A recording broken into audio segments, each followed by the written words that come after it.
আছে না লাগে তবু আছে না। স্ক্রিনের মালটারে চিনতে পারছেন নি? বলেন তো কে?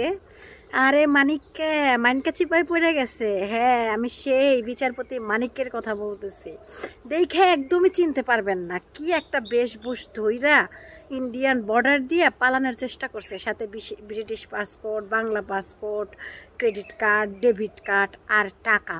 গতকালকে নাকি 70 লাখ টাকা পাচার করেও দিচ্ছে। ব্যাপারটা বুঝছেন? এত হাম তুম একজন হোস্টকে তো রাজাকারের বাচ্চা বলে গালিও দিছে। এর উত্তেজনায় পুরা বাংলা ফেটে যাওয়ার অবস্থা। আবু সাইদকে তো সে একবারে শিবিরের কর্মী বানিয়ে ছাড়ছে।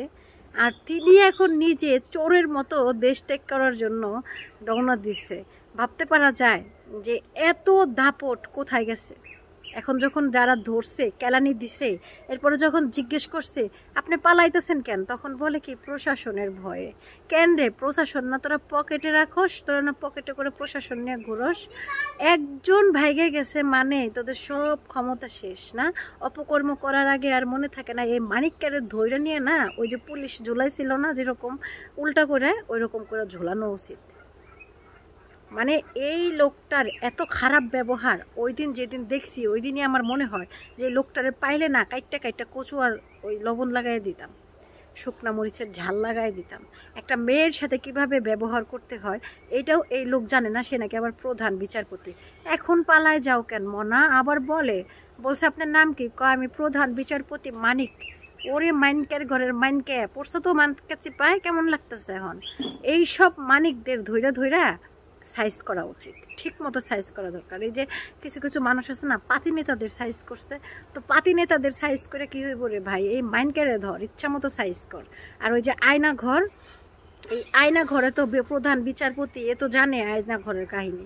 এরও আয়না ঘরে আগে ভরা দরকার, যেমন ভরা দরকার ডিবি হারুন রে, ঠিক তেমন এই মাইন্ডকে দুটারে একসাথে পিঠাপিঠি করে বাইন্ধে ওই যে করা দরকার। আবার ব্রিজের মধ্যে ঝোলানো দরকার, জাতিকে দেখানো দরকার যে এরা আসলেই রাষ্ট্রদ্রোহী, এরা মানুষের বন্ধু না। এরা দায়িত্ব নিছে ঠিকই, দায়িত্ব পালন করে নাই, সরকারের পাশ আসছে, গোলামি করছে।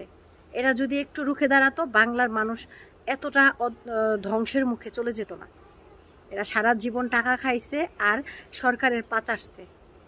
মাইনকের ঘরের মাইনকে পড়ছো তো, মাইনকে চিপা, এখন বুঝবা কত ধানে কত চাল।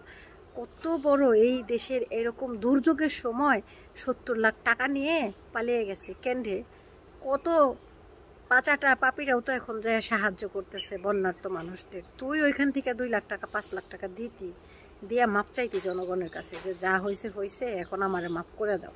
তা না, সে বর্ডার দিয়ে পালাইতে গেছে। এখন খা, গোতা খা।